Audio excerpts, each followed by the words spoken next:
That's right. I'm actually wearing the proper shirt for today's video. Go me.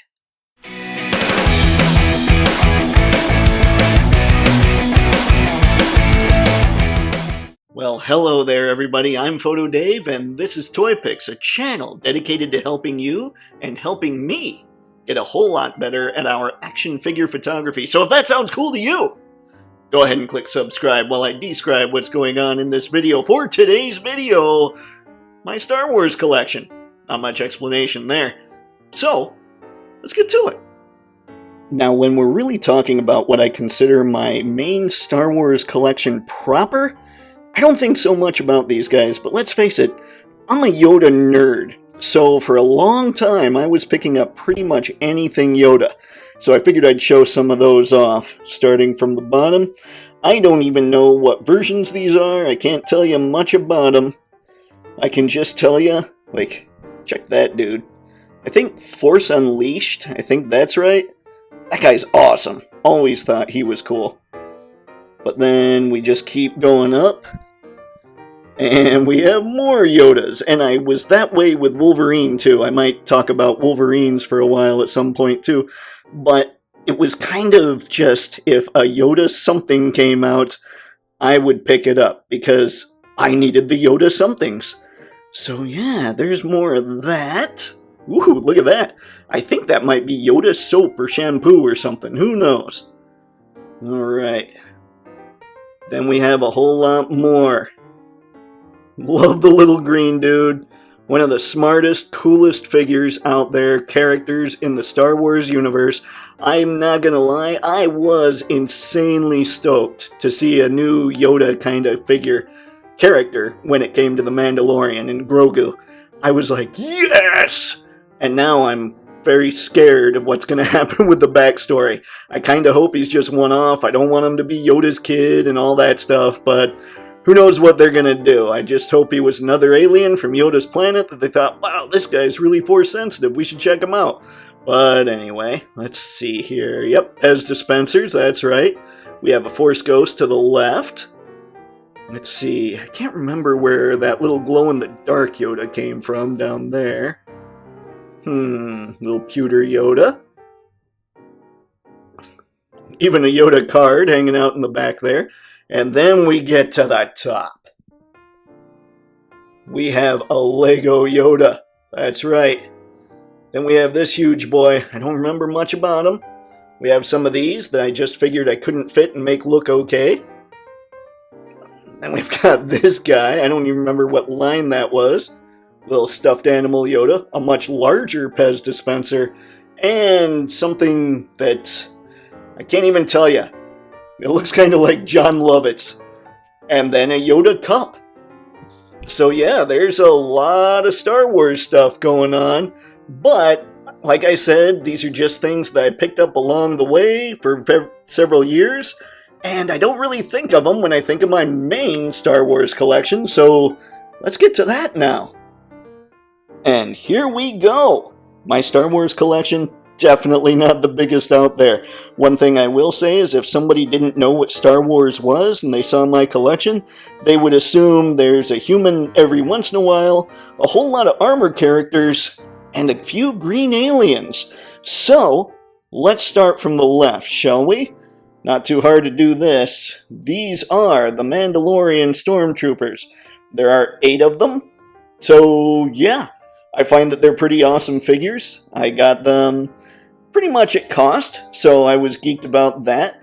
And when it comes to photography, they're perfect, because like I said, I've got 8 of them, and they're just cannon fodder. I don't think I ever need any more than 8 of any troop builder, because 8 seems to be about the right number for photos. But let me know in the comments if you think that's right or wrong. And then I also picked up an incinerator trooper. That's something else. The vast majority of my figures are based on The Mandalorian, and, well, I'm more of a original trilogy kind of guy, so again, I gotta go back to pick up some older SHF stuff. But this guy is pretty sweet, I have to say. He does exactly what he needs to do. He's another troop builder. You just buy some fire effects, get him shooting, and you can get some pretty sweet shots. And more stormtroopers. Okay, so let's head here. We have the SHF Boba Fett. I'm not disappointed by him, except I do wish that this little scarf piece were kind of a cloth material, and I'm going to leave the helmet on because that head, the sculpt is good, the cross-eye is bad. And the latest addition to my collection here, again, people would think it's all about Mandalorians and stuff like that, is this Mafex Boba Fett. The very first Mafex Star Wars figure I got. I don't know what to think about him. He was an earlier figure. He's number 25, and I think I'm trying to remember. I think the Hush Batman is 99, so it was a long time between this one and that one before I feel like they really hit their groove, or at least I was interested in their stuff. And this guy's not bad. He doesn't move as well as Batman, but then he's got a lot more armor on him and all that. Didn't come with very many accessories at all, so I just don't know what to think of him. I will say he's probably the best looking Star Wars figure I have, aside from maybe Luke. So let's go over here. We've got Mando. Now Mando here is a figure that a lot of people don't care for, and I myself have said a few times I have to make concessions to make myself like him so much. I have to just realize, okay, in this version, he loses the spear, and he doesn't have the rifle anymore, and suddenly that makes him a lot easier to play with. He does still have parts that pop off, so I have to keep my eyes open on that, but under the lights, with how shiny his armor is, and how articulated he is, he's just a great figure for photography. And now, we've got the Grogu that comes with that Mando. Probably my favorite Grogu. His skin is a little too... I think it's a little too saturated. It could stand to have just a little less of that bright green in there. But other than that, I really like how expressive he is, even though he's just got the one head sculpt.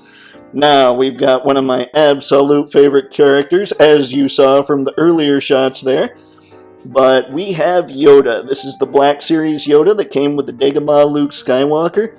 I like him a lot. I would love to get my hands on the SHF Yoda, but that's a couple more dollars than this one was. But still, he comes with a closed eyes head. You can get him doing the whole Jedi meditating thing. He just looks really, really cool, I think. And then, we've got the Black Series, the Child / Grogu. And really, I keep him around... I mean, he's not bad, but I mostly keep him around because of his accessories. I can use these things in all kinds of shots, and it's kind of fun to do. Whoo! And finally, we have probably the best Star Wars figure in my collection. We have the SHF Luke Skywalker from The Mandalorian. Now, the only problem here is he's actually a Jedi, a Return of the Jedi Luke Skywalker, just branded with Mandalorian stuff, but he moves so well. I still love how they did his joint, like his bicep cut. I think is just absolutely phenomenal. This likeness to Mark Hamill is really good, even though he's got slightly crossed eyes. They're not near as bad as what we've got going on Boba. But yeah, I'm a big fan of this figure, and it makes me anxious to get guys like Han Solo and Ben Kenobi and Princess Leia and all those figures from way back in the early SHF Star Wars days. So, between these and the shots of the Yodas, that is my Star Wars collection. And ladies and gents, that's it for my Star Wars collection. Comment below and let me know about your Star Wars collection. What era do you focus on? Does your collection look like Star Wars is all about dudes in armor and little green aliens? Or does it look a lot broader, kind of like how a Star Wars collection probably should look? Yeah, I have to go back and get those SHF figures. They're so pretty, but they're so pricey. Anyway, as always, I'll be sure to leave product links in the video description below. Those will be Amazon and eBay affiliate links, and what that means is if you purchase something on either of those websites, I'll get a small commission at no additional cost to you. So, that's one way you can help out the channel. Another way you can help out is the fact that you've watched it this far, that you've been checking out the content, that you subscribe, that you comment, that you like. Even if you dislike, it helps out the channel. So, folks, as always, I appreciate it. Thanks a ton for coming along this crazy little action figure photography ride with yours truly. And until next time, have fun and happy snapping. See ya.